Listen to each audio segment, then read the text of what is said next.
Beleza, agora estamos on. Boa noite a todos, boa noite a todas. Sou o Marcos, sou estudante de Relações Internacionais aí da UNILA, da Universidade Federal da Integração Latino-Americana. Estamos aqui com os professores hoje, o André, Luiz André, velho conhecido aí da UNILA, teve presente na Universidade de 2013, 2019, e também com o Neilson, professor aí da Universidade de Sergipe, né? Hoje a gente vai falar sobre geopolítica da América Latina no pós-pandemia. Então, hoje o André, ele é doutor em Geografia pela Unesp, é autor aí de material didático de Geografia e o professor também foi professor da Unila, também participante aí do programa de pós-graduação do ICAO, de 2013 a 2019, e desenvolve pesquisas aí na área de dinâmicas urbanas, tanto na fronteira quanto na relação do urbanismo, tudo mais, né? Da relação do ser humano com a cidade. Né? Faz parte aí do grupo de estudos do NEGI, faz parte do grupo de estudos multidisciplinares em urbanismo e arquiteturas do Sul, MALOCA, grupo de estudos de geopolítica, cidade fronteira, GECIF, já foi chefe de departamento de pesquisa da Unila e hoje atua também lá na Universidade Federal de Sergipe, né? Também pelo departamento de geografia do Centro de Educação de Ciências Humanas. Então, hoje o André vai começar a falar, a gente vai só vou apresentar agora também um pouquinho o Neilson, e aí depois a gente já entra na fala dos dois aí. O Neilson, então, é Neilson Santos Menezes, ele é doutor em ordenamento territorial e meio ambiente pela Universidade de Saragoça da Espanha, possui mestrado, especialização e graduação em geografia pela Universidade Federal de Sergipe. Ele é autor do livro, coautor do livro Introdução ao Pensamento Geográfico e tem forte experiência na área de geografia, com ênfase na geografia da população. Então, geografia humana, população, planejamento urbano. Muito bacana poder contar com vocês. Então, a gente vai começar aí com o André, ele vai ter aí 45 minutos para a primeira apresentação, que a gente possa aí aprender bastante aí com esses dois caras. Vamos lá. Vamos lá, me ouvem bem? Beleza, eu quero primeiro agradecer ao professor Nelson, que me fez o convite e eu pude estender o convite ao professor Neilson, né, para a gente participar dessa atividade sobre a geopolítica do pós-pandemia na América Latina. E eu também fico muito feliz de estar de novo com o professor Neilson, a gente já tem feito algumas palestras juntos, né? É um docente aqui da Universidade Federal de Sergipe, que eu tenho muito respeito, e que também tem discutido questões sobre geopolítica, sobretudo nesse momento de pandemia, em que parte daquilo que a gente conhecia do mundo, né, ele foi praticamente virado do avesso, né? Então, eu fico muito satisfeito de ter recebido o convite do professor Nelson e de estar aqui hoje com o professor Neilson para a gente fazer esse bate-papo.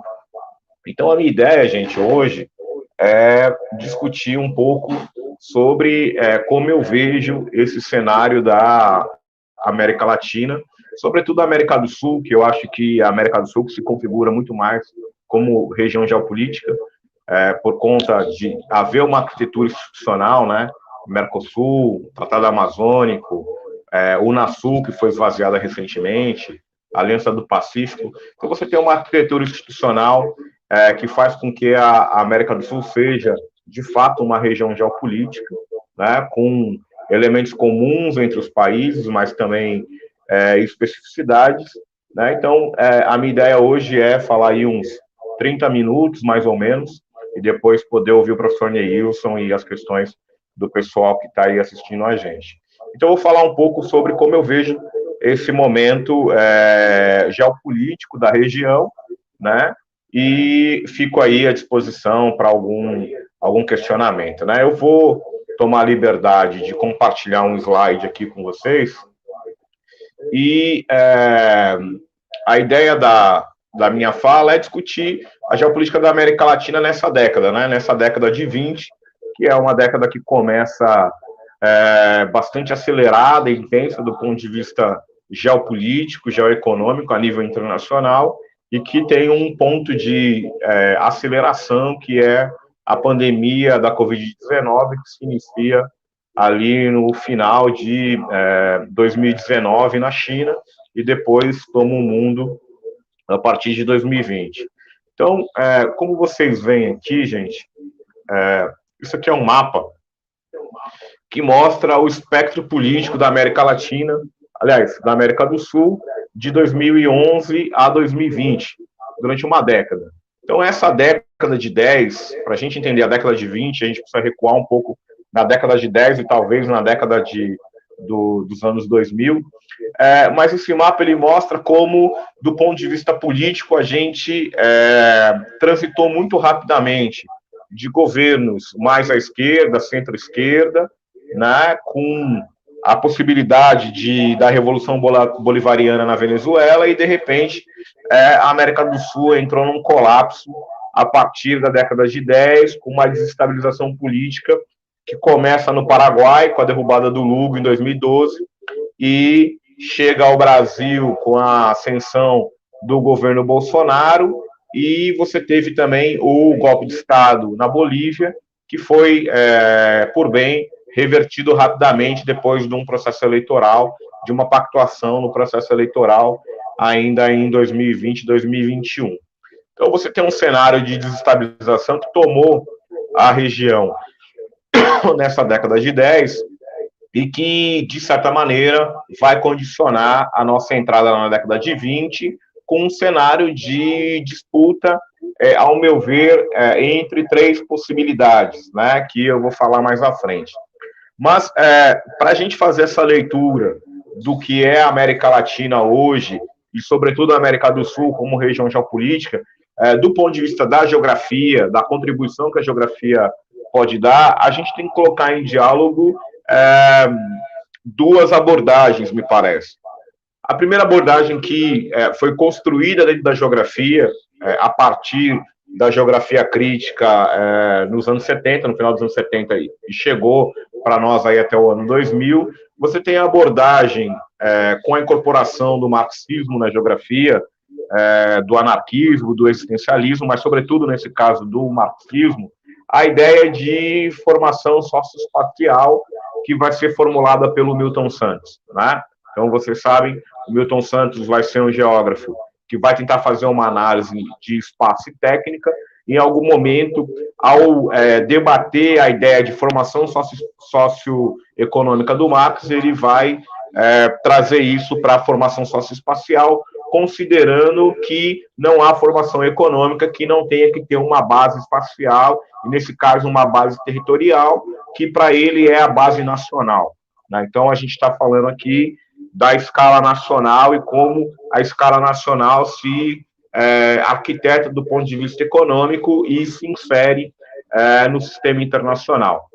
Então, para falar do sistema internacional, essa ideia de formação socioespacial, que nasce sobretudo dentro da geografia, ela precisa dialogar com a ideia de análise do sistema mundo, que também perpassa a geografia, mas é produzido em outras ciências sociais, particularmente a história, né? E aí, quando eu estou falando de sistema mundo, eu parto muito aqui da abordagem do Giovanni Arrighi, que é um marxista italiano, bastante influenciado pelo Gramsci, e que vai partir da ideia de sistema mundo e da ideia de que, desde o surgimento da história do capitalismo como modo de produção hegemônico, você tem basicamente 4 momentos, 4 períodos históricos de hegemonias do capitalismo, que é a origem do sistema, que vai se dar na Península Itálica, o momento de hegemonia da Holanda, que para nós significa muito mais uma hegemonia ibérico, né, portuguesa e espanhola. Ele vai falar do momento da hegemonia britânica e do momento da hegemonia estadunidense, que, na minha perspectiva, considerando a perspectiva do Giovanni Arrighi, é uma hegemonia que está em franco declínio e que vai, nesse princípio de século XXI, primeiro ter que se deparar com os BRICS, né? E aí incluir o Brasil nesse período, né? Brasil, Rússia, Índia, China e África do Sul, mas o Brasil com grande força a partir, sobretudo, de 2003, né? Com uma presença internacional grande, que se acelerou em 2005 barrando a Alca, algo que a gente vai falar um pouquinho depois, mas que aos poucos, né, sobretudo considerando a desestabilização política que vai sofrer a América do Sul, sobretudo o Brasil, você vai ter um descolamento de Rússia e China permanecem como dois players internacionais no sistema internacional, capaz de fazer um enfrentamento dos Estados Unidos e, no caso da China, galopar um processo de ascensão ou ressurgimento para alguns, né? Se a gente considerar um lapso histórico maior, né? Um ressurgimento da China enquanto um polo econômico importante, não só a nível regional, na Ásia Central, no Extremo Oriente, mas a nível mundial, uma vez que a China é hoje o país com maior parceiros econômicos em todo o mundo, superando os Estados Unidos, como a gente vai ver aqui hoje. Então, para a gente entender a situação da América do Sul hoje, e sobretudo o caso brasileiro, né, a gente precisa pôr para dialogar a análise do sistema mundo e a ideia de formação socioespacial do Milton Santos, e, entre os dois, colocar a perspectiva regional, né, que historicamente é a perspectiva mais importante da história da geografia. A geografia ficou durante quase 100 anos da sua existência como ciência, discutindo sobretudo a questão regional, e me parece que, novamente, no século XXI, a questão regional ela se coloca com grande importância, porque para países como Brasil, Argentina, Paraguai, Uruguai, Venezuela, não há outro caminho senão um caminho de integração regional para fazer enfrentamento com os grandes polos de poder no mundo, sobretudo os Estados Unidos, que está aqui próximo da gente. Então, à medida em que a gente coloca essas duas concepções para dialogar, a gente chega à ideia de que, nesse século XXI, a gente tem novas configurações de transição hegemônica, né? Uma transição hegemônica que implica um declínio da hegemonia dos Estados Unidos. E quando eu digo um declínio da hegemonia, é importante que fique claro que declínio de hegemonia não é declínio de poder, né? Vamos lembrar que a ideia de hegemonia que o Giovanni Arrighi vai trabalhar com análise do sistema mundo é uma ideia que ele vai buscar no Gramsci, sobretudo aquele Gramsci que vai escrever a partir da sua prisão pelo Mussolini. E para o Gramsci a ideia de hegemonia é a ideia de como, sobretudo, o movimento fascista consegue gerar um consenso em torno das suas ideias, e consenso que, inclusive, vai contrariar os interesses dos trabalhadores na Itália, e mesmo assim uma parte do movimento trabalhista vai se engajar no movimento fascista, né? E aí o Giovanni Arrighi, que é um marxista italiano gramsciano, vai levar isso para o sistema internacional para dizer que você tem países que, para além de ter poder de influenciar o sistema internacional, com seu poder bélico, com seu poder econômico, eles têm uma capacidade de gerar consenso em torno dos seus próprios interesses e, a partir daí, arrastar o mundo, né? E a hegemonia atual ainda é os Estados Unidos, só que a capacidade de gerar consenso dos Estados Unidos se mostra em declínio. E esse declínio significa o que para nós nessa década?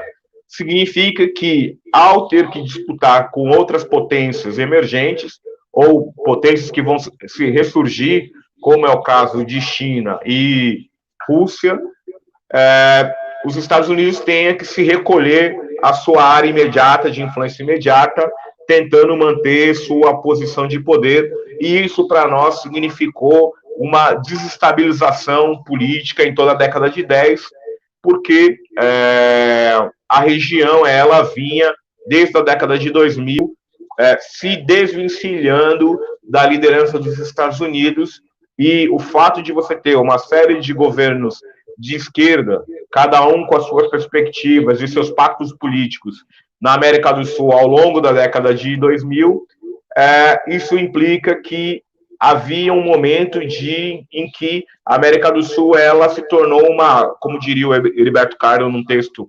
chamado América Latina nos Modelos Geopolíticos, a América do Sul ela se desloca um pouco desse poder dos Estados Unidos. Então, é um pouco sobre isso que vai ser a minha fala aqui hoje, a minha contribuição.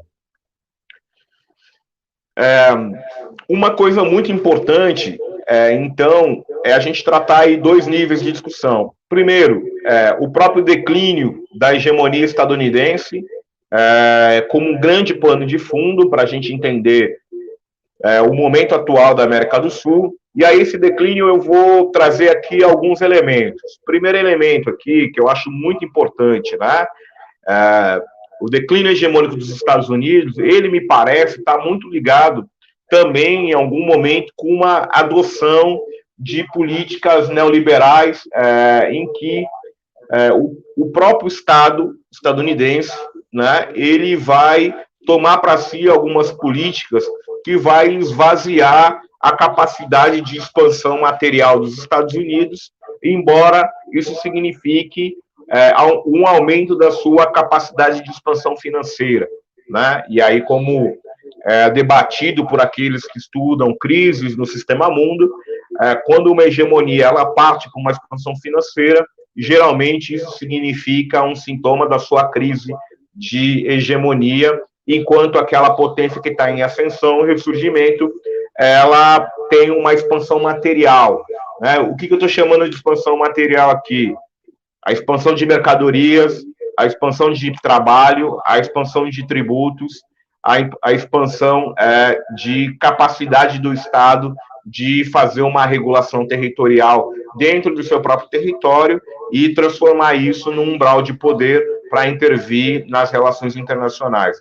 Então, me parece que a adoção de uma política neoliberal, a princípio, dentro do seu próprio território e depois espalhando isso para o mundo, é um sintoma dessa crise, né? Um outro sintoma que me parece fundamental é o 11 de setembro, que ele tem uma característica de evento histórico que é de fazer a superpotência se ver não mais como algo invulnerável, né? Então, acho que o 11 de setembro é um marco, inclusive, esse ano fez 20 anos do atentado de 11 de setembro. Aqui um outro evento que me parece também muito importante, embora pouco tratado, para a gente ver esse sintoma de crise, é o furacão Katrina, 2005, né? Foi um furacão que ele passou na região sudeste dos Estados Unidos, sobretudo na região de New Orleans, deixou uma série de mortos e desabrigados, mas esse evento aqui mostrou a incapacidade do Estado lá, dos Estados Unidos, de responder rapidamente a uma tragédia.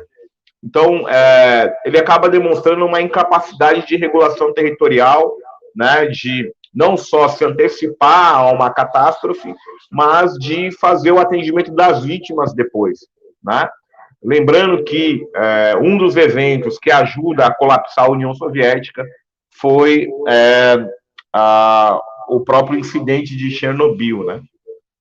Aqui um outro evento que me parece importante, aqui também já com uma característica econômica, a crise imobiliária de 2008, né, que vai provocar um crash em uma série de fundos imobiliários nos Estados Unidos, de bancos, né, e, contraditoriamente, quem vai sair em socorro dos Estados Unidos comprando uma série de títulos públicos vai ser a China. Então, se a China não fizesse o aporte financeiro que fez a partir de 2008, com a crise lá nos Estados Unidos, talvez o Estado lá não teria se recuperado do colapso. E aí, talvez, um outro evento que me parece importante, que vai merecer estudos mais à frente, é a invasão do Capitólio em 6 de janeiro desse ano. Então, esses eventos aqui, gente, eles me parecem ser sintomas desse declínio de capacidade de gerar consenso, né? E, do ponto de vista externo, isso vai desembocar em 2005, na Cúpula das Américas, quando Chaves, Lula e Kirchner, aqui representados nessa faixa, numa manifestação, eles vão barrar a iniciativa de a área de livre comércio das Américas, que vai ser tentada pelos Estados Unidos como um grande bloco neoliberal, em que os Estados Unidos projetem seus capitais, seus investimentos, e a América Latina, ela se transformaria aí num grande quintal, né, consumidor de mercadorias industriais estadunidenses. Esses presidentes aqui, eles vão barrar essa iniciativa e vão iniciar a construção da Unasul, né, a União das Nações Sul-Americanas, e você vai ter um momento aí, de fato, em que esses países, né, Brasil, Argentina, Uruguai, Paraguai, Venezuela, Equador, né, própria Cuba, né, esses países vão ter aí um comportamento em conjunto que vão, de alguma maneira, criar um polo antagônico aos Estados Unidos e vai abrir para esses países a possibilidade de um caminho um pouco mais autônomo no sistema internacional. Então, você tem ali uma década, que me parece a década de 2000, que vai ser uma década em que, de fato, isso vai se consolidar, mas que vai ser revertido na década de 10, com as políticas de desestabilização que vão varrer a região. Mas, de fato, na década de 2000, você tem um desencaixe da América do Sul em relação à hegemonia dos Estados Unidos. Esse desencaixe, gente, ele vai ter várias variáveis importantes, e eu peguei aqui duas, né, do ponto de vista econômico. Primeiro, isso vai significar um crescimento econômico brutal da região. Veja, aqui, 1990, dados da CEPAL. Se você pegar aqui, ó, de 2002 a 2014, olha o crescimento econômico da região. E esse crescimento econômico da região, ele tem algumas características internas. Quais são as características internas?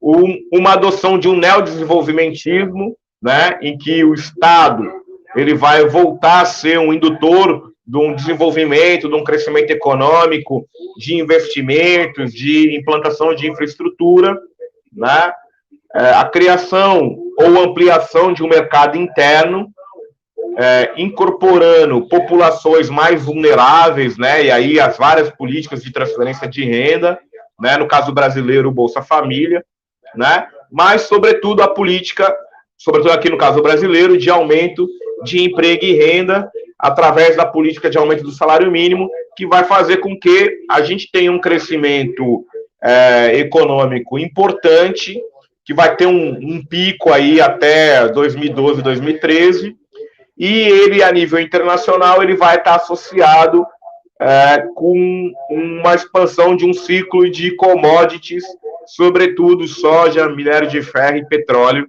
né, que nesse caso vai começar a ter a China como um centro de atração dessas mercadorias a nível internacional, né? Mas o que é importante aqui do ponto de vista externo? Do ponto de vista externo, nessa primeira década desse século, você tem a chamada política Sul-Sul, em que, de fato, esses países, Brasil, Argentina, Venezuela, Equador, esses países da América do Sul, com governos mais à esquerda, vão procurar atuar em bloco para criar o seu próprio polo de poder e, a partir daí, estabelecer um comércio com países fora do norte global, né, vamos dizer assim, meio que trabalhando com países da Ásia, países da África e a integração latino-americana, sobretudo a integração sul-americana. Então, você vai ter esse momento. Bom, isso aqui que vai estar delineado aqui na década de 10, ele vai ser revertido na década seguinte. Aliás, na década de 2000 vai ser revertido na década seguinte. Mas, veja, paralelamente, a nível internacional, você começa a ter aqui, gente, uma transição. Aqui os parceiros comerciais dos Estados Unidos nos anos da década de 80. Aqui já é a década de 10, aqui 2018. Ou seja, 38 anos depois, né, de um cenário em que os Estados Unidos é o parceiro econômico da maior parte dos países do mundo, pouco mais de 30 anos, a China vai passar por um processo de reorganização interna e vai se lançar como o principal parceiro comercial da maior parte dos países do mundo, hoje mais de 130 países, né? Inclusive, se você olhar aqui na América do Sul, o Brasil tem hoje como principal parceiro econômico a China, né? E aí, se você pegar aqui o mapa do Brasil, das exportações por estado, você vai perceber que o Brasil, a maior parte dos estados, fazem mais comércio com a China do que qualquer outro país, né? Então, inclusive, se você pegar estados importantes aqui, Rio de Janeiro, Minas Gerais, Bahia, fazem mais comércio com a China do que com os Estados Unidos, né? Então, hoje, saiu um dado, acho que faz uns 15 dias, mostrando que metade do petróleo, metade da soja e metade quase da mineração brasileira tem seguido para a China como seu principal consumidor, né? Então, isso mostra esse cenário aqui de transição. Então, enquanto a hegemonia dos Estados Unidos seguiu aqui um caminho de financiarização, a China seguiu um caminho de expansão material, e isso significa dizer que boa parte daquilo que a gente consome hoje no nosso dia a dia, desde celular, televisor, até alguns produtos alimentícios, eles têm vindo da indústria e da agroindústria chinesa, o que implica demonstrar sua expansão material e o seu processo de ascensão nesse século XXI. Bom, dito isso, o que acontece, gente? Para tentar reverter esse panorama aqui e tentar fazer uma contenção da China, os Estados Unidos têm tentado se recolher, pelo menos, para a sua área de influência mais imediata. Qual é a sua área de influência mais imediata? A América Latina. E, para isso, ao longo da década de 10, os Estados Unidos partiu para uma campanha de desestabilização política de toda a América Latina, o que implicou na volta de intervenções eleitorais, golpes de estados, operações secretas e uma série de políticas para manter os países da região ocupados com uma desestabilização, uma polarização política que basicamente paralisa os seus estados na tomada de decisão interna e na sua, vamos dizer assim, no seu acesso ao sistema internacional. A nível global, isso tem sido chamado de guerra híbrida ou revoluções coloridas. Eu também chamo isso de facho-liberalismo, ou seja, um híbrido de políticas de fascismo sociais, de exclusão, com políticas neoliberais. Então, o que significa essa desestabilização? O que significou para nós, brasileiros, desde 2013 e 2014, quando começa a desestabilização política brasileira, o que isso implica para a gente do ponto de vista de uma economia política e de um acesso internacional? Primeiro, um realinhamento aos Estados Unidos, né? Brasil que vinha aí numa tentativa de ser um polo de poder hegemônico regional, né? De estabelecer uma influência no Atlântico Sul, não só na América do Sul, mas na África, de ter acesso aos mercados asiáticos. O Brasil volta aí a um realinhamento aos Estados Unidos, né? Uma outra coisa importante, uma retirada do Estado da indução da economia. Então, não é à toa que o PIB brasileiro, depois disso, começa a despencar, porque, obviamente, um país como o Brasil, ele precisa do Estado induzindo a atividade econômica. Quando o Estado se retira disso, isso fica complicado, né? Então, você tem uma retirada do Estado da indução da economia. Uma diminuição da capacidade de regulação do Estado, sobretudo quando você tem aquela PEC que congela o gasto público, o investimento público durante 2 décadas, que vai ser aprovada logo após o golpe parlamentar articulado pelo Michel Temer. Você tem um congelamento da capacidade do Estado de fazer investimento. E Estado que não faz investimento é um Estado fraco, né? Um outro elemento que acho que mostra bem essa desestabilização é a polarização política das sociedades. Então você vai ter uma polarização política no Brasil, no Paraguai, na Venezuela, na Argentina, no Equador, enfim. Os países da região vão experimentar uma polarização política muito acirrada, né? E aí você vai ter um processo de ascensão da extrema-direita, né? Aqui eu coloquei a foto do Trump com Bolsonaro e o Macri, porque eu acho que eles representam um pouco esse momento, né? Aqui poderia ter incluído o Sérgio Moro também, como representante desse momento, porque o Sérgio Moro foi um dos articuladores da Operação Lava Jato, que me parece parte dessa operação para desestabilizar a economia política brasileira. Um outro elemento muito importante é a diminuição paulatina das políticas de bem-estar social, né? Sobretudo quando você tem um congelamento dos gastos públicos, essas políticas de bem-estar elas vão diminuindo, né? A ponto de ter acabado de sair um dado que 2 milhões de famílias brasileiras voltaram à extrema pobreza, né? Aí você tem um aumento das formas de exploração do trabalho, sobretudo quando você começa a ter uma desregulamentação da lei trabalhista, e você vai ter uma transferência cada vez maior do patrimônio público brasileiro, das empresas públicas, dos recursos públicos para o mercado financeiro e para as corporações.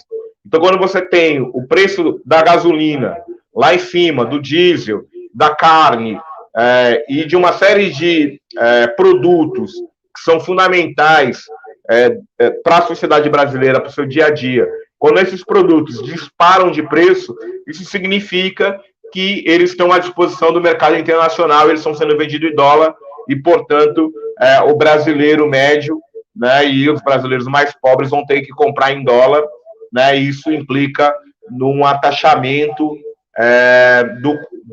da capacidade de compra dos brasileiros, né?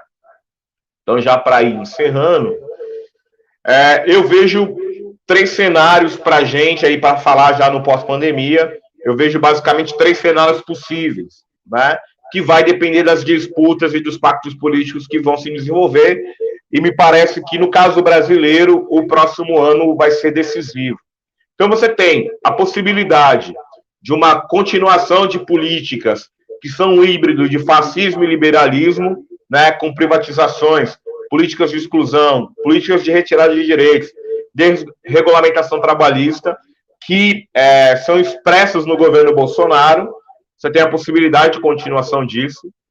Você tem uma outra possibilidade que está se construindo, que me parece envolver tanto esse pessoal que vai discutir uma terceira via em relação ao Bolsonaro e o Lula, e me parece também que o PT ele entra dentro desse cenário aqui, que é um híbrido de políticas neoliberais com políticas keynesianas, em que você tem uma mitigação das privatizações, uma mitigação aí da desregulamentação trabalhista, mas você tem, em situações de crise, algum tipo de política anticíclica, algum tipo de política que possa conter a crise econômica que se instalou no país. Mais ou menos como aquela história da marolinha do Lula lá em 2008, 2009, né? Veja que, embora no governo Lula e no governo Dilma a gente teve avanços importantes, esses avanços eles não não foram colocados na Constituição. Então, por isso que eu digo que talvez seja muito mais uma mitigação das políticas neoliberais do que, de fato, a consolidação de um tipo de governo capaz de controlar essa ânsia neoliberal de parte das elites brasileiras. Mas, enfim, esse me parece um segundo cenário, que eu acho que você tem 2 grandes representantes dele hoje no Brasil, né? Mais keynesianos, seria o próprio PT e o próprio Ciro Gomes, e um pouco mais neoliberal, o João Dória e o Henrique Mandetta, esses que se apresentam aí como uma terceira via, embora fizeram parte, né, da derrubada da Dilma e fizeram parte aí da onda bolsonarista que vem até hoje. E me parece que você tem uma terceira possibilidade, que eu acho que ela ainda vai precisar ser construída no longo prazo, né? Aí vai depender da conjuntura política da próxima década, que é uma democratização da democracia, com a possibilidade de políticas de inclusão, políticas de bem-estar e políticas de aumento do emprego e da renda, que não me parece uma via que está colocada agora. Me parece que é uma via que vai precisar ser construída pelos setores mais progressistas da sociedade brasileira, e embora, para usar uma expressão do José de Souza, você tem, do Gessé de Souza, você tem a elite do atraso como uma parte do Estado profundo brasileiro, e aí, a cada momento histórico, essas elites, elas tentam manter os seus interesses a despeito do próprio bem-estar social do país. Então, sinais de possibilidades de avanço. Você tem, no caso do Chile, né, que também passa por um processo de desestabilização, você tem a população saindo às ruas para derrubar a Constituição promulgada pelo Pinochet, que foi a primeira experiência de neoliberalismo e doutrina do choque na região em 73. Né? Então você tem a população saindo às ruas para derrubar essa Constituição e criar uma nova Constituinte. Então isso é um sinal de que a região está sendo disputada, e a experiência chilena agora me parece ser uma experiência interessante para demonstrar que é possível avançar em pactos mais progressistas. E você teve aqui o caso boliviano, aqui a Janine Áñez, que foi uma das personagens políticas que articularam a derrubada do Evo Morales, e ela acabou na cadeia, né? Então, uma golpista que acaba na cadeia, e eu espero que parte dos golpistas brasileiros também estejam na cadeia logo. Então, esses dois, me parece ser dois exemplos de que a região está em disputa e ela pode tomar uma tendência mais progressista, né? Só para encerrar, essa semana a gente tem 1.000 dias de governo Bolsonaro, com 600 mil mortos pela Covid, dados oficiais, mais ou menos, né? Sem contar a subnotificação, 8 milhões de pessoas que ingressaram novamente na extrema pobreza, 56% de aumento no ritmo do desmatamento amazônico por garimpeiros e agronegociantes, o país se tornando um par internacional, com o presidente sendo proibido de entrar no restaurante porque não tomou uma vacina, comendo na rua, né? Você tem um PIB, ou seja, uma produção de riqueza estagnada, com uma inflação beirando 10%, corroendo a renda do brasileiro, já aí com mais de 15 milhões de desempregados, e você tem, a cada dia, os recursos da sociedade brasileira sendo transferida para o mercado internacional. É aquela expressão que usava o Milton Santos, de que o Brasil é um território nacional da economia internacional. Então, é isso, é aí que eu queria chegar. Espero não ter tomado todo o tempo aí do professor Neilson. Obrigado, fico à disposição para questionamentos e, enfim, responder uma ou outra questão do pessoal que está acompanhando. Obrigado. Bacana, bacana. Valeu, André. Bom te ouvir. Você trouxe aí bastantes elementos aí sobre tanto as formações do contexto que a gente vive hoje, né, as possibilidades futuras.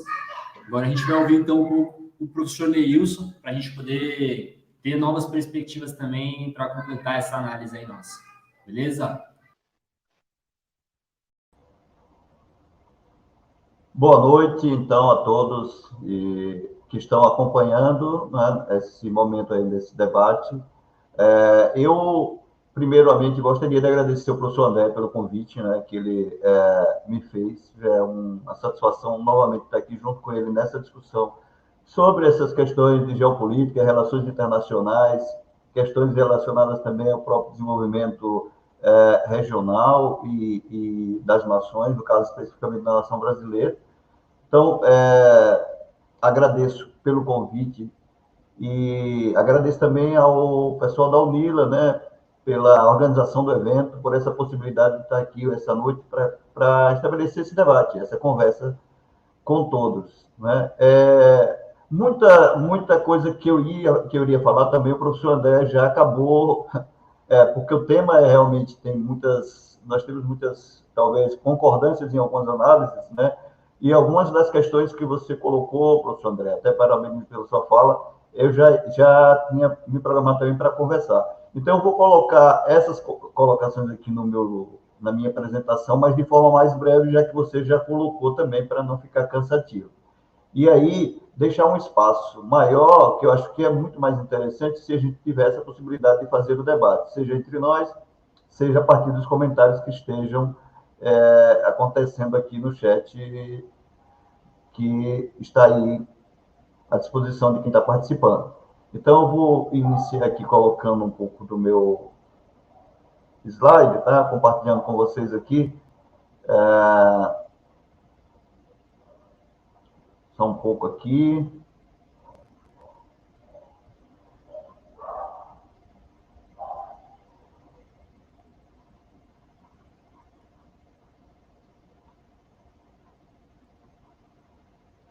Não sei se vocês conseguem enxergar aí. Eu estou aqui sem a visão dele.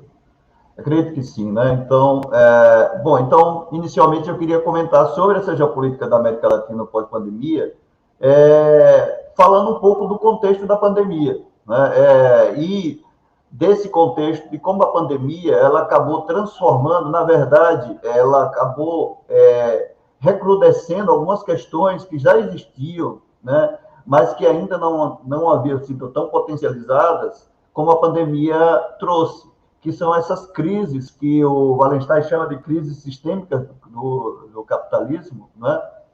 E que ele, inclusive, aponta como tendência para até a segunda metade desse século, que a gente tenha ou a finalização ou um aprofundamento muito forte dessas crises.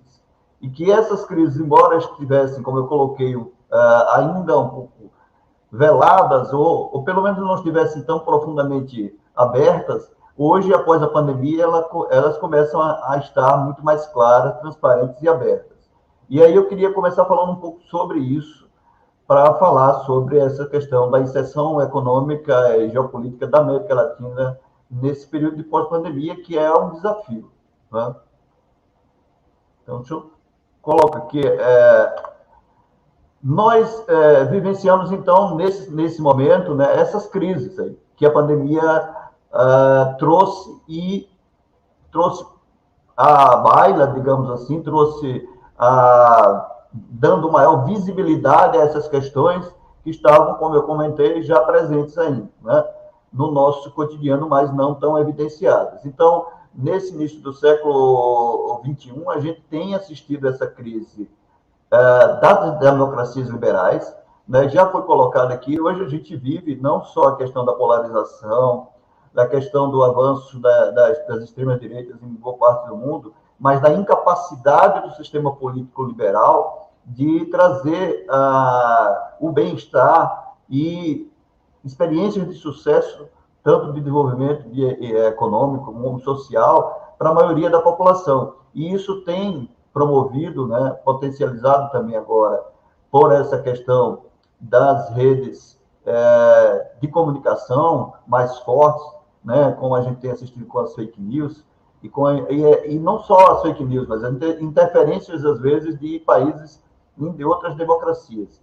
Então, isso acaba gerando uma crise de confiança na democracia liberal. E essa é uma das crises hoje mais evidentes que a gente tem, né? E vídeo que colocou já, inclusive, o professor André, dos golpes que aconteceram na América Latina e que a gente teve aqui no Brasil, a situação de 2016. Então, a gente tem, na verdade, uma degradação desse processo das democracias liberais e uma crise de confiança nesse processo. E isso foi muito mais evidenciado a partir do momento em que a gente tem a pandemia, né? A pandemia que traz a incapacidade de gerenciamento do Estado de resolver os problemas de saúde de emergência de saúde pública, a questão da governança desse problema a nível não só mundial, que a gente observa que a falta de articulação entre os atores internacionais para lidar com a pandemia, mas também a gente observa essa crise de gerenciamento, ela acontece a nível interno nas nações, como é o caso brasileiro, né? Desse desentendimento, dessa falta de coordenação entre o Estado, entre o Estado federativo, o Estado nacional e as unidades federativas. Então, a pandemia ela acaba trazendo essa incapacidade do Estado de gerenciar esse problema de saúde pública e promover, né, uma solução para essas questões. Inclusive, do ponto de vista do financiamento da própria saúde, né? Seja na disponibilização de vacinas, seja na questão do gerenciamento do sistema de saúde e hospitalização, que a gente observa a falta, a carência de infraestruturas e tudo mais. Além da questão dessa crise de confiança de não conseguir resolver, como a pandemia evidencia, né, essa questão da crise das democracias liberais, ela também aparece na questão que também está muito bem colocada hoje, né, no espaço que a gente vivencia, né, da falta de possibilidades que a gente tem de descrédito, né, na democracia representativa. Então, isso mostra a impotência que a gente tem para lidar com determinadas situações que a democracia representativa nos apresenta, mostrando uma crise da própria democracia, né? Isso a gente está vendo no caso brasileiro, com a degradação das instituições, né? Com a correção, né? Correção dessas instituições. Então, acho que esses são alguns dos exemplos de como a degradação das democracias está acontecendo não só no Brasil, mas no mundo inteiro, e a gente observa, no caso da América Latina, muito fortemente, principalmente a partir dessas evidências e dos golpes que se estabeleceram em alguns países da região, né? Além da degradação, outra crise muito forte que o capitalismo traz nesse início do século XXI e também muito relacionada à questão da pandemia é a crise ambiental, né?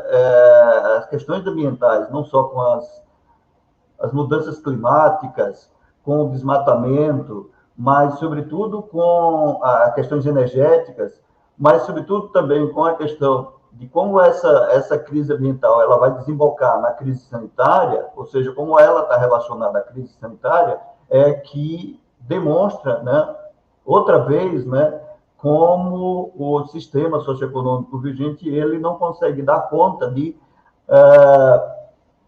amenizar ou mitigar essa crise ambiental que a gente vivencia no mundo atual. Então, é uma crise que acaba se tornando sistêmica, que acaba se tornando cada vez mais agravante e colocando em risco, inclusive, a própria sobrevivência do homem, né? Além disso, a gente tem a crise da desigualdade. Eu acho que a pandemia também trouxe isso de forma mais evidente, né? E aí, no slide seguinte, eu até falo um pouco mais sobre isso, essa crise da desigualdade do ponto de vista da pandemia, mas aí a gente tem desigualdade de renda crescente, as questões que estão relacionadas à desigualdade de desenvolvimento regional, que também são cada vez mais evidentes e que foram descancaradas agora com a pandemia, e todo esse processo dessa crise, dessas desigualdades, trouxe um problema sério, que resultou, né, nas vulnerabilidades que são apresentadas na população. Então, observamos que essa questão da desigualdade hoje se tornou também um forte desafio, evidenciado pela pandemia, obviamente, mas que já é parte do sistema socioeconômico vigente que a gente enfrenta. A crise econômica e o caos financeiro, já foi colocado aqui a questão da crise de 2008, mas ela mais recentemente a gente tem essa crise econômica, esse caos financeiro estabelecido não só pelos indicadores sociais que acabam piorando, mas os indicadores econômicos, né? Com a pandemia trazendo crise de desemprego, né?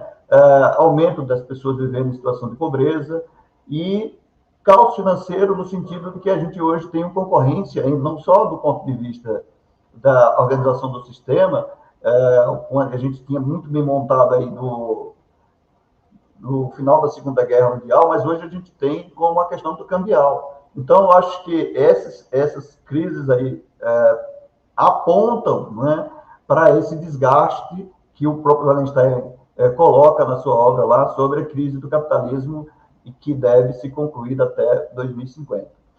E, por fim, falar dessa crise sanitária que deve também acontecer outras pandemias, é o que se prevê.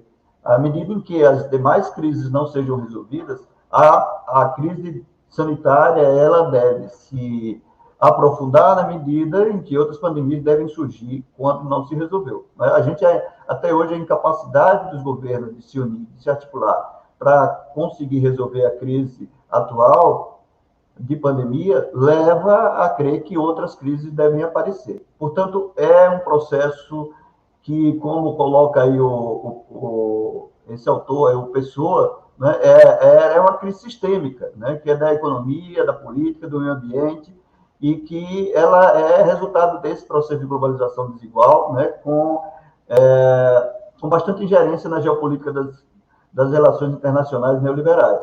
Então, esse modelo acabou, e aí o que a gente coloca do ponto de vista econômico é que o modelo acabou gerando muitas contradições. E essas contradições se revelaram nos problemas que a gente enfrenta hoje e nos desafios que a gente tem para vencê-los.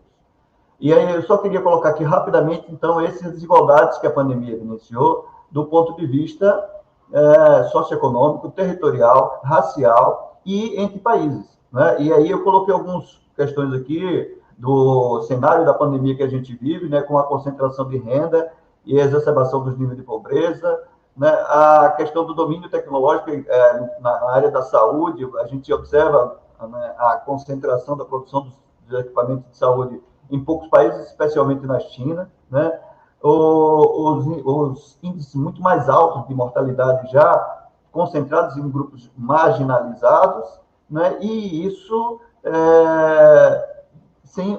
sem uma articulação global para resolver isso. O que mostra, né, aí, segundo a concepção de cada um de hegemonia, uma crise de hegemonia do próprio ator hegemônico principal, que seria os Estados Unidos, na reorganização desse sistema para resolver essas questões e, pelo menos, reordená-las para que ele possa manter-se na sua posição de dominação e de hegemonia. Né? Eu não vou aprofundar a questão da pandemia aqui, porque é mais importante para a gente é os slides que vem depois, as informações, e a gente discutir aqui a geopolítica na América Latina. Então, eu coloquei o conceito de geopolítica aqui, porque como a gente, em geral, fala de geopolítica, mas é um conceito muito polissêmico. Ele traz compreensões das relações de poder político e espaço geográfico, mas ele também é utilizado em várias ciências, né? Ele não é uma ciência específica, mas ele é um conjunto de ciências que analisam as questões geopolíticas, desde as relações internacionais, passando pela economia política e a própria geografia, que estão preocupadas aí, né? E a preocupação central desses aspectos geopolíticos é a política de dominação. Então, nesse sentido, a geopolítica trata de você entender a sua relação, as relações de poder entre os estados, né? E como isso desemboca no processo de dominação e como conseguir ampliar o seu processo de dominação ou a sua inserção nesse sistema internacional no mundo, no sistema de países. E aí eu coloquei aqui algumas questões para a gente discutir, né? O que a gente tem observado com a pandemia, né? Um acirramento da disputa entre Estados Unidos e China. Agora mesmo, recentemente, os Estados Unidos se reuniu com o Japão, com a Austrália e com a Inglaterra, né, num pacto para tentar barrar a influência da China no mundo. A gente, na verdade, tem dois processos de hegemonia em disputa, né, no mundo. E isso acaba afetando a América Latina muito, né, porque você tem aí o projeto chinês, né, é um projeto de crescimento da sua hegemonia, que passa pela aquela construção da Rota da Seda, pelo comércio, né, pela influência econômica e pela influência cultural, né? E tem o projeto de poder dos Estados Unidos, né? O poder hegemônico dos Estados Unidos, de ampliar a sua hegemonia, de manter a sua hegemonia a partir de uma lógica, né, de uma política uma política de iniciativa para o estrangeiro que seja, como eles chamam, um novo think tank, né? Ou seja, nova forma de pensar esse poder global dos Estados Unidos. E essa disputa, ela acaba sendo, afetando, de certa maneira, a relação dos Estados Unidos com a América Latina, a relação da China com a América Latina. E a gente observou isso agora na pandemia, né? Na disputa das vacinas, qual a melhor vacina, né? E essa questão da origem do vírus também, que estava muito no centro dessa disputa, que já vinha acontecendo como disputa comercial. E depois se acirra aí. E essa tendência, me parece, deve ser uma tendência que vai continuar e vai afetar cada vez mais a geopolítica da América Latina, porque, dependente da configuração política dos governos latino-americanos, né, os governos terão que tomar uma posição. E aí, eu acho que a gente tem três perspectivas que analisar aí, que se essa relação será mais pragmática, no sentido de aproveitar o melhor momento e as oportunidades que cada um desses atores hegemônicos coloca para se inserir de forma mais soberana no mundo, ou se você vai ter uma inserção mais subordinada a um deles, né? Ou aí você tem a possibilidade também de construir ou buscar uma autonomia em relação a todos eles, o que é mais difícil, né? Então, aí tem essa possibilidade. Então, essa disputa, a gente pode inserir aí a Rússia, né, a Europa, dentro desse contexto. Então, qual o papel dos russos, né? Qual o papel dos europeus nesse contexto? A gente observa porque esse papel russo e esse papel dos europeus também, eles vão acabar refletindo na geopolítica da América Latina, né? Então, a gente viu aqui o Brasil durante, pelo menos, a primeira década do século XXI, né, ele buscou essa relação maior com os europeus, com os países, com outros países emergentes, né, os BRICS, o IBAS, né, a formação da própria Unasul, a relação com a África, e colocou em segundo plano a questão da sua relação com o norte global. E isso foi uma opção política naquele momento, né? E aí essa é uma questão que a gente observa. Isso vai depender de como os governos da América Latina vão se configurar na sua opção política, né? Uma política mais à esquerda ou mais à direita, um alinhamento mais pragmático ou um alinhamento mais de submissão a um ou a outro ator central desses. Isso vai afetar realmente, né, a questão da geopolítica na América Latina, no meu entendimento. E essa disputa acaba gerando essas instabilidades globais, né? E por isso que a gente tem assistido no mundo hoje, né? O próprio Dalbo coloca aí que a forma como nos organizamos como nações e como sociedade tornou-se disfuncional. O que ele está colocando, na verdade, é que essa ordem global pré-pandemia, ela tornou-se disfuncional. A gente tem que buscar uma nova ordem global pós-pandemia e que vai desenhar um mundo que a gente tem três opções aí que ele coloca. Haverá espaço para o multilateralismo neoliberal, né, que é a ideia da globalização mesmo diante da desigualdade, de insistir nisso, ou a gente vai ver no mundo o renascimento da esfera pública na ordem global. E eu acho assim, por exemplo, uma pista disso deu agora com as eleições na Alemanha, né, a opção de novo para um governo social-democrata. E isso talvez seja, bom, a Europa tem uma tradição mais social-democrática do que a América Latina, mas pode ser um indicativo de como o mundo poderá lidar com esse multilateralismo neoliberal.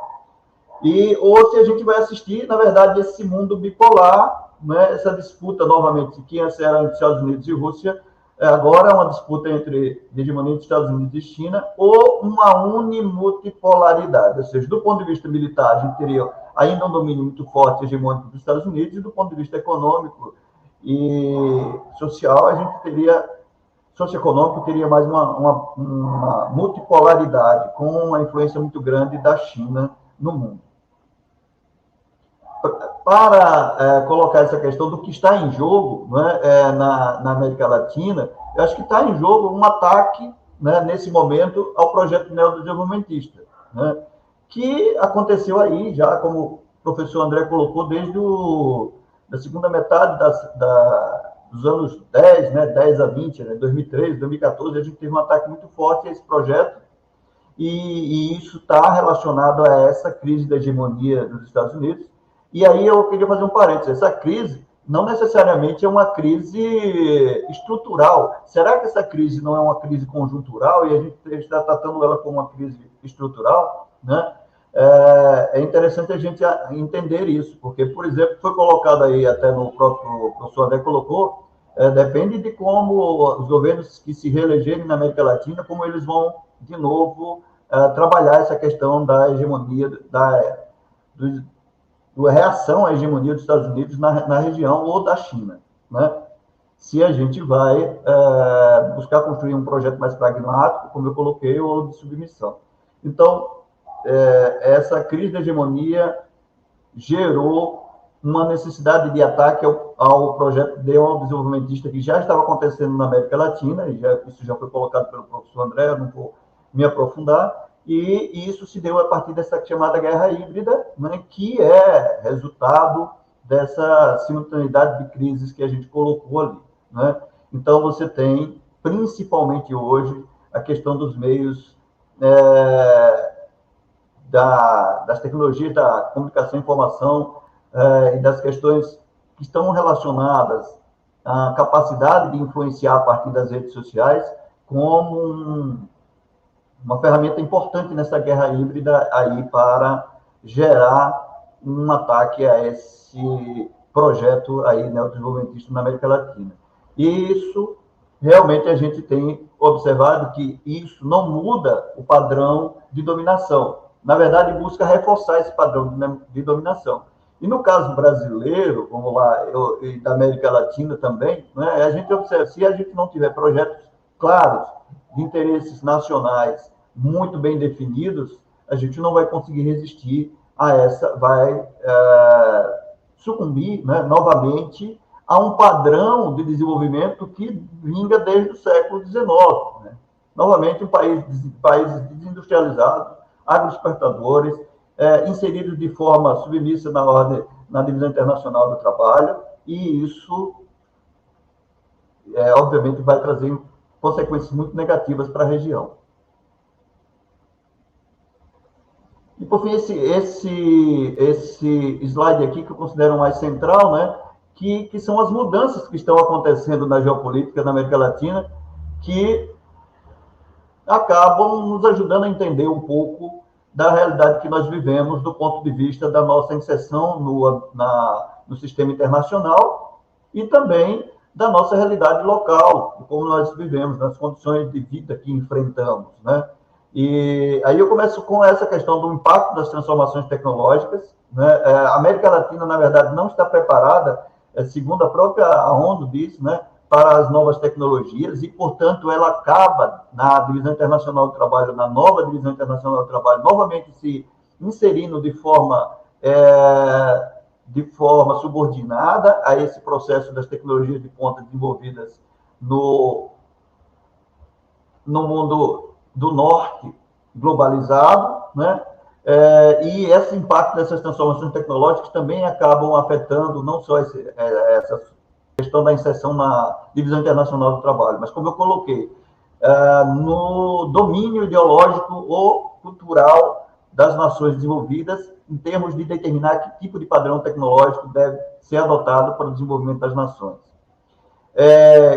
Queria colocar também a questão, aí já dentro da questão interna, né, dos países latino-americanos, a participação crescente dos militares na vida política, isso desde a Venezuela até agora, recentemente no Brasil, né, a gente tem uma crescente participação dos militares na vida política, o que leva, né, a uma preocupação muito grande com a democracia, que é aquilo que a gente já falou, isso faz parte da crise da democracia liberal, e no momento que você tem um sistema democrático liberal incapaz de resolver os problemas da população, da sociedade, de promover o bem-estar, então se recorre muitas vezes a projetos autoritários, e aí a presença dos militares na vida política acaba sendo crescente, porque as pessoas buscam, né, e as populações buscam um regime muito mais autoritário como uma fuga ou como uma alternativa à democracia liberal que não deu conta de resolver os seus problemas. E aí, né, isso está relacionado também com esse populismo de direita, de extrema-direita, que avança na região, que avançou, sobretudo, a partir de 2013, 2014, na América Latina, né, em muitos países da América Latina. Então, tem a ver com essa incapacidade aí que a gente colocou da democracia liberal de alcançar experiências de sucesso, de desenvolvimento, de redução de desigualdade para a própria população, para a própria sociedade. E aí, que tem como consequência disso, a gente tem essa polarização, essa instabilidade e um aprofundamento do neoliberalismo, né, que hoje também está sendo conhecido como necropolítica, né, que é aquela política, de fato, que leva à retirada muito mais profunda dos direitos, né, e, enfim, de uma superexploração do trabalho, da ausência de direitos, né, na população latino-americana, incapaz de resistir e acaba ficando vulnerável a essa situação. E aí a gente passa para outra questão importante na geopolítica da América Latina, que são as mudanças demográficas. Ao tempo em que essas mudanças no contexto socioeconômico estão acontecendo também mudanças demográficas. Entre elas, a transição demográfica, que é um processo de envelhecimento da população, que vai exigir mais Estado para assistência social, para saúde, para previdência, e que também, nesse momento, apresenta um momento do bônus demográfico, em que as nações da América Latina não estão conseguindo aproveitar para dar esse salto no seu desenvolvimento, devido a outros aspectos que foram colocados aí, como essa incapacidade aí da democracia latino-americana de resolver os problemas da população. Então, e da falta ou da ausência de um projeto nacional, né, que agregue interesses e visões de classes diferentes e que possa servir como norte para o desenvolvimento das nações. Então, a gente está aí num momento de bônus demográfico, já no segundo bônus demográfico, no caso brasileiro, e a gente não tem políticas e projetos de desenvolvimento nacional que possam trazer, né, alternativas para esse momento que permitam que a gente dê esse salto no processo de desenvolvimento. E, para adiantar um pouco, eu vou colocar aqui as questões ambientais. Né? As questões ambientais hoje também são centrais na geopolítica da América Latina, porque a gente está vivendo a crise climática, né? A crise energética, a gente está vivendo aí questões de desmatamento, e essas questões estão colocadas aí como grande desafio na economia verde para as nações latino-americanas. Como trabalhar as questões ambientais sem que isso implique em reduzir o seu processo de desenvolvimento econômico. E como lidar com isso, né, dentro de uma perspectiva que a gente está vivenciando de governos negacionistas com relação à ciência, com relação às questões ambientais que estão sendo colocadas aí, como a mudança climática. Então, dentro dessa perspectiva, a gente tem aí, que provavelmente vai ocupar o centro dos debates, aí, como a gente já está assistindo, a questão da clima, das pandemias, do emprego, elas vão estar aí muito, cada vez mais presentes, inclusive no pós-pandemia, né, no centro dos debates, para as eleições agora de 2022, para as questões que serão centrais nas discussões políticas da região, e também para que ela possa alcançar a possibilidade de se inserir de forma mais autônoma nas relações internacionais. Então, a América Latina encontra-se nessa encruzilhada aí da disputa Estados Unidos e China, e precisa entender qual o seu papel nessa disputa. Ela pode voltar ou vir a se caracterizar como um sul global por décadas, ou seja, ela, na verdade, a permanecer esse padrão de dominação, porque até o momento a gente não vê uma perspectiva de saída da América Latina para uma inserção mais soberana dentro das relações internacionais, tendo em vista o seu próprio histórico, tendo em vista também que essa mudança não se daria de um dia para outro, né? É uma mudança que vai levar provavelmente décadas, né? E que pode ser interrompida a qualquer momento na medida em que tenha uma mudança no ambiente político da região, né? Como a gente está assistindo agora com a instabilidade. Então, isso é muito perigoso. Eu coloco aqui a questão da situação do Brasil, que hoje é visto, como o professor já colocou, e o professor André, como pária, né, no sistema internacional diante da incompetência do atual governo, né, de nos colocar numa situação de estratégica em termos de política internacional, né? E aí eu dou exemplo da questão da pandemia, mas a gente tem exemplos em outras questões que o Brasil era liderança, né? O Brasil chegou a ser, entre 2000 e 2010, a financiar o desenvolvimento de 48 nações, né, através do BNDES, e a Petrobras era utilizada como empresa para, do ponto de vista geopolítico, ampliar a influência do Brasil no mundo. E aí, com esse governo, a gente houve um retrocesso muito grande na situação do Brasil nesse jogo geopolítico, e por isso ele acaba sendo considerado um pária nesse sistema internacional no momento, nessa conjuntura atual, né? E não só é a questão do negacionismo, né, mas eu colocaria também a questão dessa submissão ou desse alinhamento automático aos Estados Unidos, mas não necessariamente me parece que é aos Estados Unidos, mas ao governo Trump, né, que passou nos Estados Unidos. E isso tem um prejuízo muito grande para a situação geopolítica brasileira, né? O contexto que a gente tem vivido, então, é não só que tem repercutido na arena internacional, né, é esse enfraquecimento do Brasil no cenário global, e isso vai repercutir na América Latina, porque o Brasil né, ocupou durante algum tempo como liderança, né, regional, e acaba hoje perdendo esse enfraquecimento do Brasil. Também significa enfraquecimento da região, né, em relação à questão, a inserção da região nas relações internacionais. Então, a pergunta que fica é que tipo de relacionamento seria conveniente ter com os países centrais, né? Eu coloquei aqui 3 perspectivas, né? Vou repetir aqui rapidamente a questão de uma relação pragmática, uma relação de autonomia, de busca dessa autonomia em relação aos países centrais, ou uma relação de alinhamento subordinado. Então, achamos que é uma discussão para a gente discutir, porque a gente vai estar como região no cerne dessa disputa entre hegemonias, e a região precisa ter uma definição em relação ao que pretende ter com relação a esses países, né? E, para finalizar, eu queria destacar aqui a importância da geografia, né? Porque muitas vezes a gente fica muito preocupado com outras disciplinas, com outras questões econômicas, sobretudo, mas a geografia, ela tem uma importância, e aí eu termino com essa citação do Soja aí, né?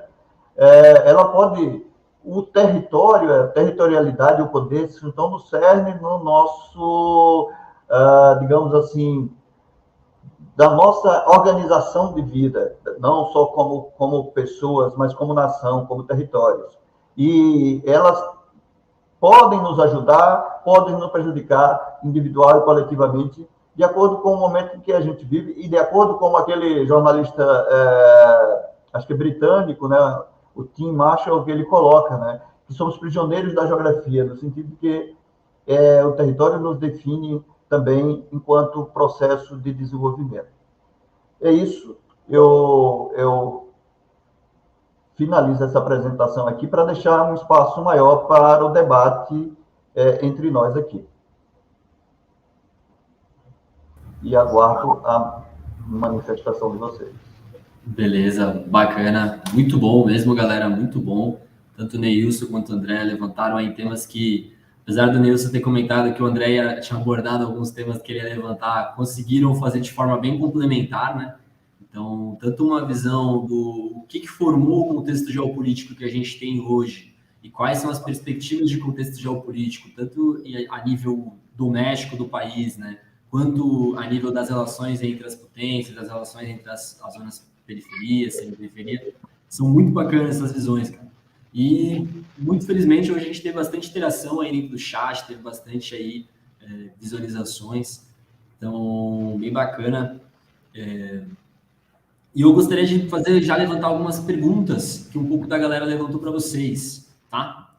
Então, tanto o Servo, nosso camarada Servo aí, tanto quanto o rapaz aqui, Cristóvão, levantaram uns temas que são bem ligados em relação... Vou fazer uma síntese aqui um pouco das perguntas ali. Que seria para vocês comentarem um pouco essa relação entre a disputa hegemônica dos Estados Unidos, né, com a China, que está em forte ascensão, tanto antes da pandemia, já desde o século XXI como um todo, agora, depois da pandemia, mantendo essa ascensão, né? E como que se dá o caráter territorialista ou não dessa ascensão chinesa. E completando, como que se dá a triangulação entre Estados Unidos, China e Rússia? Como que isso impacta na balança de poder dentro das relações internacionais? E completando, como que isso impactaria a gente? Começa quem, Matos? Posso começar? Nilson?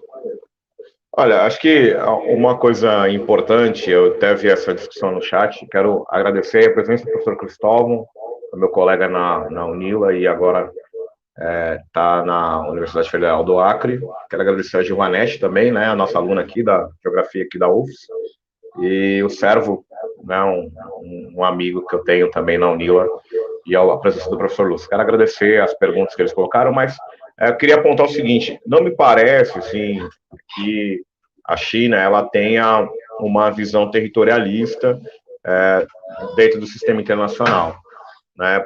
Por que eu estou te falando isso? Eu acho que o professor Rasbaert, né, o Rogério Rasbaert, ele vai construir uma visão de território em que ele fala de território-rede. Então, me parece que hoje a China ela estabelece muito mais um território-rede de fluxos comerciais, como se discutiu aqui no chat, do que um avanço territorialista de incorporação de territórios, né? É muito mais uma malha territorial que privilegia fluxos comerciais. Agora, o que me parece que a gente precisa aprofundar o debate é que o modelo de desenvolvimento chinês, ele, particularmente, ele é bom para a China, me parece, né? Porque até o professor Cristóvão colocou aqui o que eu acho da experiência do Mato Piba ou do Amacro, né? Só para dar o exemplo do Mato Piba, né, que é uma extensão agropecuária que envolve territórios do estado do Maranhão, Tocantins, Piauí e Bahia. Bahia é o que eu conheço mais, né? Mas o que a China quer da gente hoje é basicamente soja, minério de ferro e petróleo, né? Então, não me parece, do ponto de vista de fluxos internacionais, ser muito diferente de outros momentos históricos em que a gente se colocou como uma região, um país agroexportador, né? Então, a agroexportação não levou nenhum país a sair da periferia ou da semiperiferia e entrar no hall de liderança internacional, né? Fora que, se você considerar no nível da vida cotidiana, essas extensões, vamos dizer assim, do agronegócio, elas implicam, via de regra, um êxodo rural, pouco uso de força de trabalho, né? E me parece, assim, se você pegar a questão da Bahia, que é o que eu conheço mais, como eu disse, você tem ali, inclusive, uma fragmentação territorial, porque quem vai operar essas áreas de agronegócio são pessoas de fora da região. Então, você tem cidades, por exemplo, na Bahia, Luiz Eduardo Magalhães é uma delas, que é uma cidade do agronegócio, em que você teve uma chegada de gaúchos que basicamente tomaram de assalto a política da cidade, né? E que os próprios habitantes da cidade, eles ficaram marginalizados dentro da sua própria cidade, da sua própria região. Então, eu acho que tem um trabalho do Marcelo Guio, né, que é um cientista político argentino, que ele fala muito sobre o paradoxo rio-platense. Como ele era argentino, ele está tentando olhar por que a Argentina não saiu da condição de periferia. Por que eu estou dando esse exemplo? Porque a Argentina, no final do século XIX, era considerada um país rico, mas a Argentina vendia carne e trigo, né? E vender carne e trigo não faz nenhum país transformar essa riqueza em trabalho decente, em políticas de bem-estar, em Estado mais forte, né? Pelo contrário, né, à medida que oscilou o cenário internacional, os preços, e à medida que o principal parceiro comercial, que era a Inglaterra, entrou em crise, e eles entraram em crise e não se recuperaram nunca mais. Então, não me parece que o agronegócio pode, de fato, levar a gente a uma situação de desenvolvimento. Até porque você tem setores do agronegócio que têm impacto ambiental também bastante complicado. Embora a gente possa dizer que o agronegócio é o grande responsável por reservas de dólares no Brasil hoje, mas ele, por outro lado, ele traz para a gente a nossa velha herança agrária, né? O latifúndio, né? A visão latifundista. Então, não me parece que é o melhor caminho para um desenvolvimento, né? Embora, como eu disse, é um dos setores com tecnologia mais de ponta no Brasil, mas, infelizmente, o agronegócio nunca foi responsável por gerar, de fato, bem-estar social, né? Então, eu tenho ressalvas, viu, professor Cristóvão, em relação às experiências de agronegócio, de extensões agrícolas que se tornam regiões especializadas e expressam muito mais a nossa fragmentação territorial do que o nosso desenvolvimento enquanto sociedade e território. Agora, só para encerrar e passar a palavra para o professor Neilson, essa ascensão chinesa, ela nos dá uma brecha, né?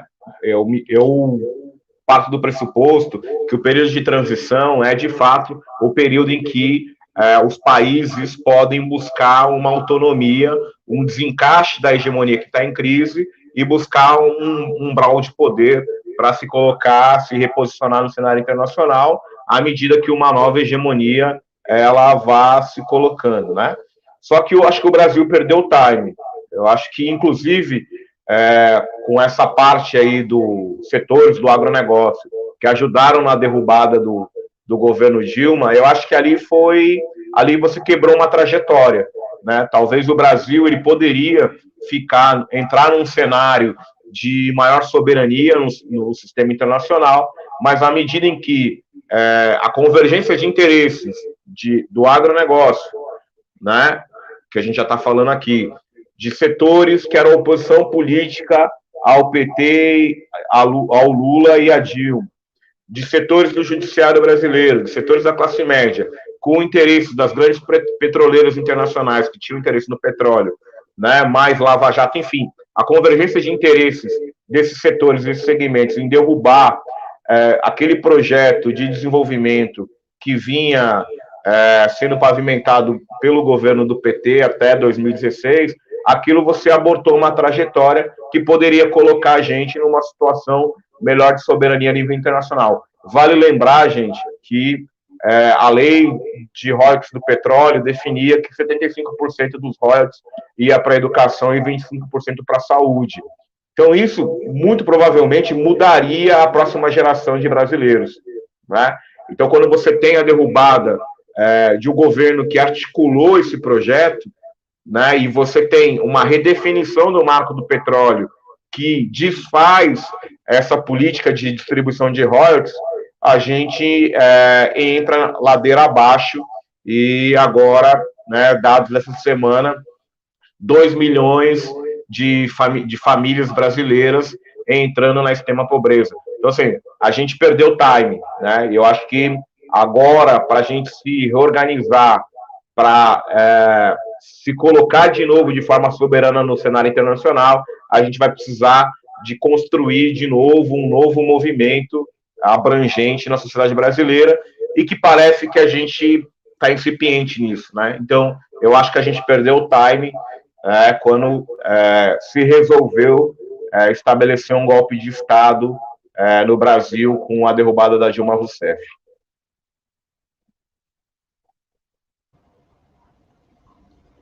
É isso. Eu também queria complementar a questão concordo com essa fala do professor André. A pergunta é sobre a disputa hegemônica entre China e Estados Unidos, tem uma coisa que eu tenho uma ressalva em relação a essa questão, né? Os chineses, eles estão comprando infraestrutura e comprando terras, né, não só na África, mas na América Latina, em vários países, né, e estão, de certa maneira, buscando alcançar essa hegemonia a partir do domínio econômico, sobretudo. Né? Eu não vejo os chineses, nessa disputa hegemônica com os Estados Unidos, disputando a posição de líder global do ponto de vista de entender isso como um poder unipolar ou de um organizador do sistema. Mas, na medida em que você tem essa relação dos chineses com o mundo, na verdade, de reforçar esse sistema de capitalismo, dessa sociedade de consumo, e que o domínio seja um domínio muito mais econômico e pragmático do que necessariamente o domínio cultural e militar. Então, nessa disputa, e aí uma coisa que também gostaria de ressalvar, fazer essa ressalva aí, é a questão de que a gente pode estar tendo uma visão conjuntural. Né? Se a gente pensar no governo Obama, no governo Trump e agora no governo Biden, a gente vai observar uma diferença em relação às reações ao avanço chinês. Né? São estratégias que têm sido diferenciadas nesse momento. Então, talvez essa reação dos diferentes governos demonstre que a visão que a gente tenha dessa disputa, ela é uma visão de curto prazo, uma visão onde a gente pode alcançar, mas ela estruturalmente a gente não sabe se essa hegemonia dos Estados Unidos, que dura já bastante tempo, se ela vai conseguir se renovar, né? Na medida em que os chineses não pretendem, não parece pelo menos pretender, ter essa posição militar, exercer esse papel de polícia do mundo, de organizador do sistema interestatal mundial nesse momento.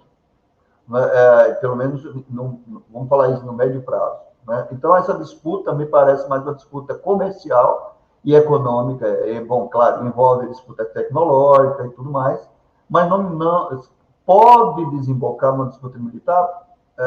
Acho muito pouco provável, mas haverá tensões, mas não haverá provavelmente uma disputa militar.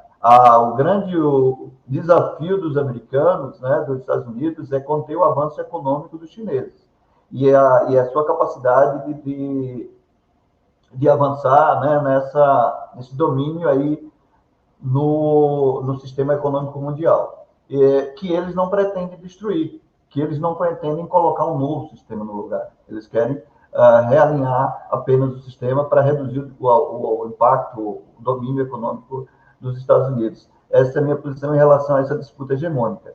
E aí a gente vai colocar o papel da América Latina nessa disputa. Né? E eu volto a colocar a questão. Veja, a América Latina está numa posição desfavorável, né, em relação aos países do norte, e nessa disputa, a minha visão é que os países da América Latina precisam ser pragmáticos na relação com esses dois. Né? Então, o que for do meu interesse, agora, por exemplo, nessa disputa do 5G, né, que estamos aí vivenciando, o que for do interesse dos países latino-americanos é muito mais interessante do que você de uma disputa ideológica, de escolher um lado, ou de subordinar-se automaticamente a uma posição ocidental em relação aos chineses. Eu acho que essa é uma visão que deve prevalecer. Porém, isso, claro, vai depender de como as forças políticas da região se organizarem para governar, né, os países. Então, do alinhamento ideológico dessas forças que vão governar, né, a América Latina.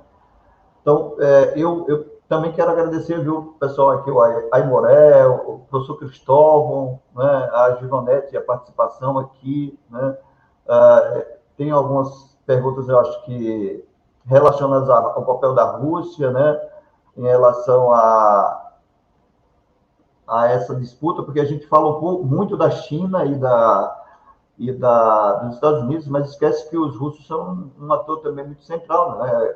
Devido à questão da Síria, a questão da Crimeia, né? Na anexação da Crimeia, agora, mais recentemente, o papel dos russos na Turquia. Então, os russos também têm o seu papel ali com a questão imperial, mas a disputa dos russos é diferente da disputa com os chineses.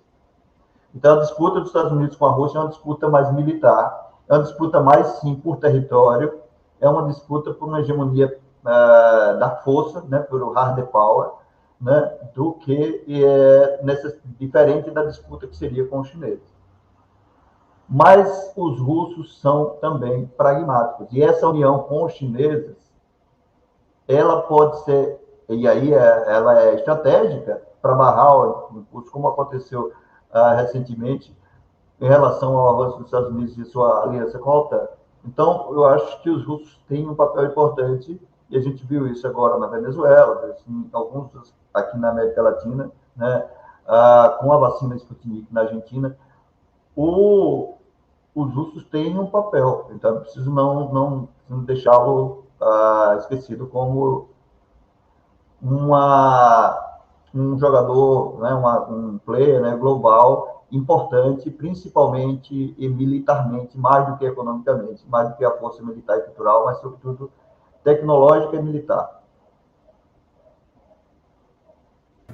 Legal, legal. Acho que vocês detalharam bastante aí várias percepções.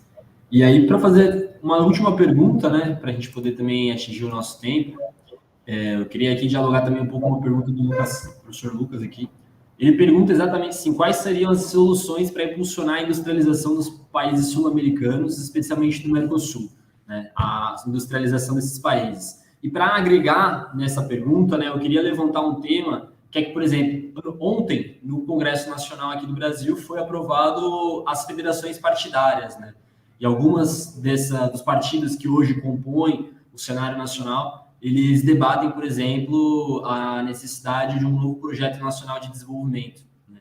E aí eu queria que vocês comentassem um pouco qual que é a viabilidade, né, da industrialização, quais seriam as soluções para impulsionar essa industrialização, como que isso dialoga com um novo projeto nacional de desenvolvimento, né? E como que isso é possível ou não é possível através dessa nova conformação democrática que são as federações.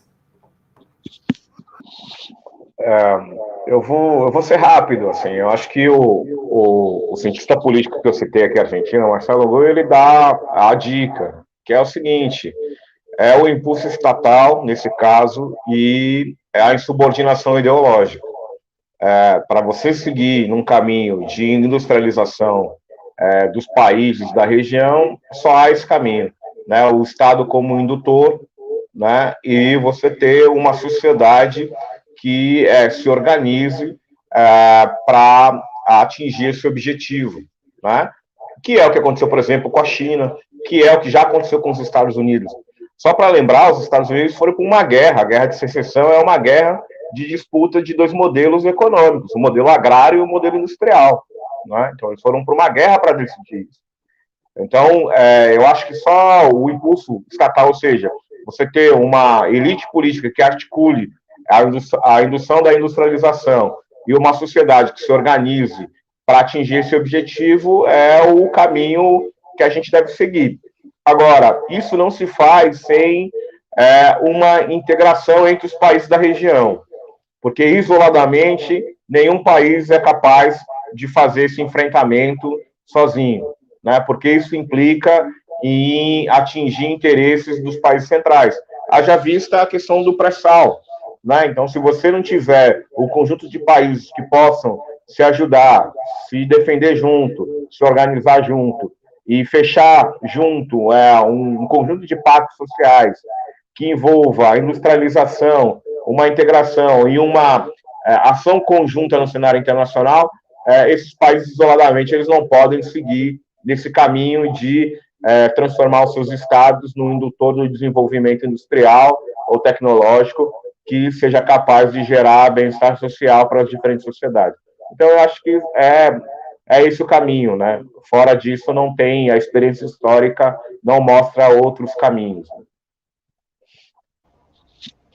É isso, eu concordo com o professor André também. Antes disso, eu queria responder aqui uma questão do professor Aimoré, acho que é Aimoré, né? Ele coloca aqui que a hegemonia dos Estados Unidos, se ela é concreta e real. Ela é concreta e real. O poderio militar dos Estados Unidos, embora você coloque aqui a questão do exército russo, né, mas se você pegar os investimentos feitos em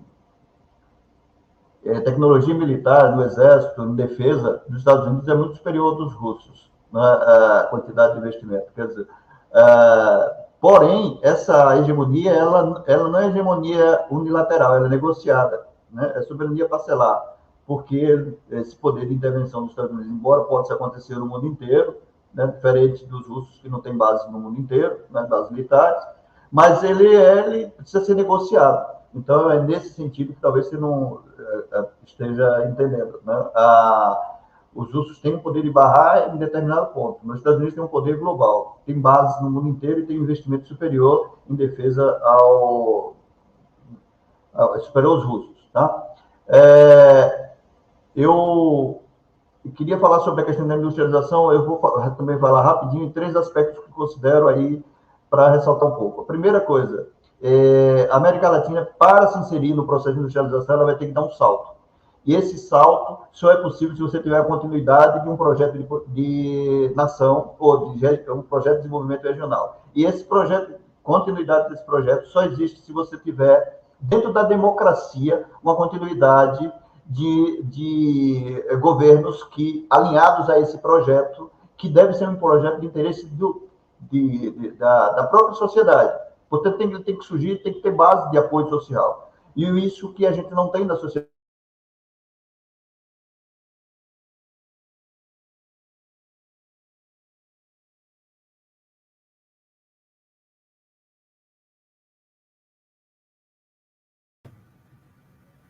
Senhor Nilson. Acho que travou o professor Nilson.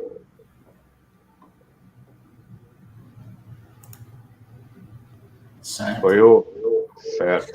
Eu só queria aqui responder uma coisa para o meu amigo Servo, sempre um provocador, né? O Servo. Servo, citar o Marcelo Guio foi porque ele fez um estudo do que os países que saíram da condição de periferia e viraram hegemonia fizeram, né? Esse estudo o Milton Santos não fez, infelizmente, e o Inácio Rangel também não. Quem fez isso foi o Marcelo Guio. Mas eu concordo com você que o Inácio Rangel e o Milton Santos, eles têm uma contribuição a dar nessa capacidade da gente de gerar uma insubordinação ideológica para seguir num caminho mais autônomo. Né? Mas te recomendo, tem um livro do Marcelo Guio chamado Insubordinação e Desarrollo, que é Insubordinação e Desenvolvimento, em que ele vai estudar Portugal, Espanha, Inglaterra, Estados Unidos, e ele vai demonstrar o que cada um desses países fizeram para sair da condição de periferia e se tornar hegemonia, né, cada uma a seu momento. Então, acho que é um estudo que traz, pelo menos, esses 2 elementos, né? É uma centralidade do Estado como um indutor e a construção de um pensamento de insubordinação. Né? Então, eu acho, por isso, citar o Marcelo Guio. Agora, de fato, você tem razão, né? O Milton Santos e o Inácio Rangel, eles também têm suas contribuições, né? E aí, sobretudo, o Inácio Rangel, bastante influente aí no pensamento, por exemplo, de um geógrafo nosso contemporâneo, o professor Elias Jabbour, que é um estudioso da China, e ele parte da análise dele da China, do pensamento do Inácio Rangel, da ideia de projetamento, né? De um Estado capaz de gerar um projeto, de projetar a industrialização, de projetar uma situação nacional de desenvolvimento. Então, eu acho que assim, é possível colocar esses autores em diálogo. Né? Então, acho que vale a pena, viu, Servo, sempre, mesmo sendo geógrafo, a gente se colocar à disposição de dialogar com outros campos do saber. Beleza, Servo? Meu amigo botafoguense, Servo. Pessoal, minha conexão caiu. Eu não consegui terminar minha fala, mas só, se tiver tempo, eu posso concluí-la aqui. Então, eu estava colocando só esses três aspectos que eu considero fundamental. Se a gente não tiver continuidade de um projeto de nação, de industrialização, não tem como se consolidar esse processo, porque eu dou exemplo do caso da China. A China tem um projeto de longo prazo porque você tem um partido no poder a longo prazo. E esse partido consegue fazer um planejamento e cumpri-lo com metas, estratégias de médio e longo prazo. No caso da América Latina, para que isso pudesse também acontecer, a gente teria que ter esse projeto com continuidade. E o segundo aspecto é que se nós não investirmos em educação e em tecnologia, a gente não vai conseguir dar esse salto. Então, a industrialização não depende apenas de você ter vontade política, é preciso investimento por parte do Estado, e principalmente nessa área aí, o que a gente hoje observa no caso dos chineses, dos coreanos, um investimento altíssimo em educação, e principalmente nas universidades. E o terceiro aspecto que eu considero também fundamental para a gente entender é que o que foi os chineses conseguiram dar esse catch-up, né, esse salto aí, é porque eles quebraram as regras do OMC, tá? Então, eles não começaram do zero, né? Os produtos chineses foram começando com quebra de patente, ou seja, eles quebraram patentes de forma, inclusive, contra o regulamento da OMC, copiaram e daí conseguiram, a partir disso, se reinventar e dar saltos tecnológicos. Então, todos os países, inclusive todos os modelos de industrialização que correram depois do processo da industrialização da segunda revolução industrial, correram nessa perspectiva. Então, nós estamos hoje praticamente na indústria 4.0, ou seja, você criar do zero um novo padrão tecnológico seria impossível. Você tem que partir do modelo já existente. Para isso, você precisa quebrar esses padrões, essas patentes, o que é difícil, porque a gente está, como já colocou o professor André, se a gente tiver integração, a gente tem como enfrentar, tem como barrar esses licenciamentos. A gente viu agora com a questão, só para dar um exemplo, a questão dos caças, né? O Brasil comprou, se não tiver a tecnologia, ele não consegue desenvolver os seus próprios caças. As vacinas é outro exemplo. Então, se não tiver uma estratégia de quebra, não consegue, né? Eu acho que é por aí que a gente poderia pensar essa nova industrialização da América Latina. Senão, a gente vai continuar sendo o grande fazenda do mundo, que é o que tem acontecido mais recentemente com a América Latina. Bacana, bacana demais, galera, bom demais. Acho que vocês puderam tocar em vários temas que a galera veio dialogando com a gente também. Hoje é o último debate, né? Hoje está sendo o último debate dessa série de ciclo de geopolítica, e é bacana a gente ver as dinâmicas dos diferentes temas, como que eles vão conversando um com o outro, como que eles vão trazendo de um para o outro possibilidades de novas reflexões, e como que vai sendo bacana poder ver perspectivas, né? Por mais que às vezes a galera, tanto os professores quanto a população em geral, assim, sinta um pouco desesperançosa, né?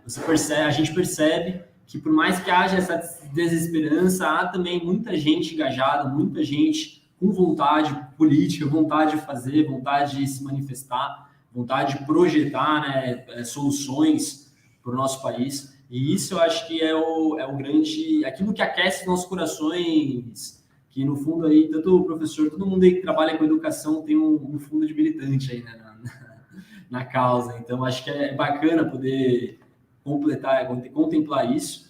A gente já está se encaminhando para o final, gostaria de agradecer a todos e todas aí que puderam participar. Então, foi, assim, muito bacana. Vocês gostariam de comentar um pouco mais, fazer uma última despedida?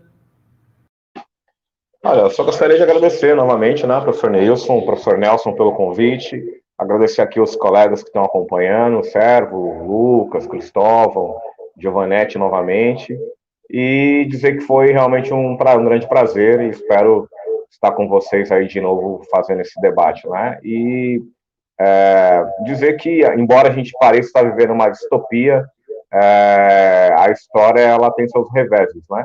Então, me parece que a primeira coisa é se manter vivo e manter a nossa esperança viva com a gente, para que a gente possa passar desse momento e superar essa distopia do governo Bolsonaro, né? Logo, logo vai acabar, espero eu.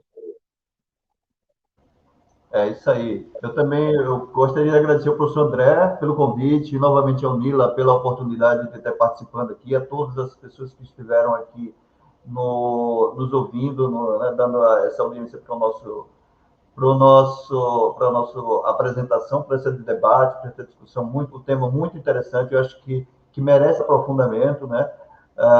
E que é uma questão que, embora seja uma questão geopolítica que perpasse a relação entre as nações, ela também, como relação de poder, está presente na sociedade, nas relações sociais, nas relações de classe, e a gente precisa entender que então é uma luta de classe, assim como é uma luta, a ideia do sistema mundo é a mesma ideia da sociedade de classes, né? Você tem ali 3 classes, né? Países periféricos, semiperiféricos e centrais. Então, a ideia da classe média, alta e baixa. Então, como analogia. Então, é uma luta. Então, na luta a gente continua. Eu acho que a gente tem que ter otimismo e sempre esperança de que as coisas podem mudar.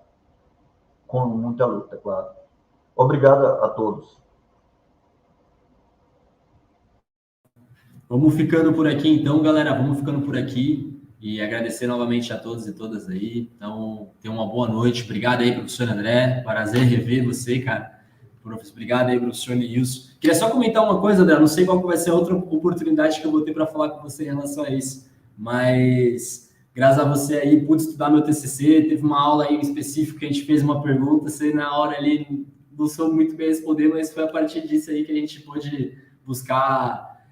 se encontrou aí nas pesquisas, se encontrou aí nas ciências. Mas muito obrigado aí, galera. Obrigado aí, senhor Nilson. Obrigado, professor. E a gente vai ficando por aqui. Até mais. Tá bom, fico feliz. Abraço, gente. Até mais. Valeu.